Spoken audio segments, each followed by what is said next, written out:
আজ ভাইফোঁটার আগের দিন প্রথমবার আমার বাপের বাড়ি থেকে শ্বশুর বাড়িতে কেউ আসছে, মানে 10 মাস হয়ে গেল আমি দিল্লিতে এসেছি, কেউ আসেনি আমার বাপের বাড়ি থেকে।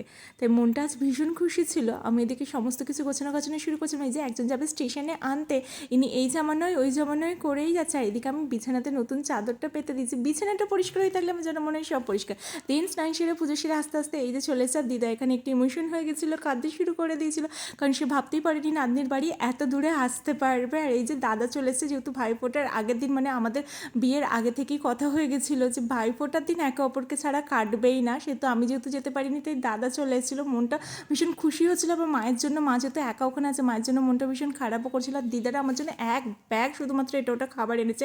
তিনি এখানে রান্না বসেছিলাম, দিদারা যে ট্রেনে জামা কাপড়গুলো পরেছে সেগুলো হলো আমি একটু কেচে নিই, আর ওই দুজন কুম্ভকর্ণের মতো ঘুমাচ্ছে। আর এই যে এখানে দুপুরবেলায় খাইয়ে দেয় দিদা, মানুষটা অনেকটা কষ্ট করে এত দূর এসছে সেই কলকাতা থেকে, তাই দিদাকে একটু পা টিপে দিয়েছিলাম। আমি সন্ধ্যেবেলা আমাদের এখানে চায়ের আড্ডা বসেছিল। আর এই যে এই কুচকু কাচকাগুলো আমাদের আশেপাশে বাড়িরই, তারা এসেছিলো দাদার সঙ্গে একটু বন্ধুত্ব করতে, দাদার সঙ্গেও তো না বেশ বন্ধুত্ব গেছিলো।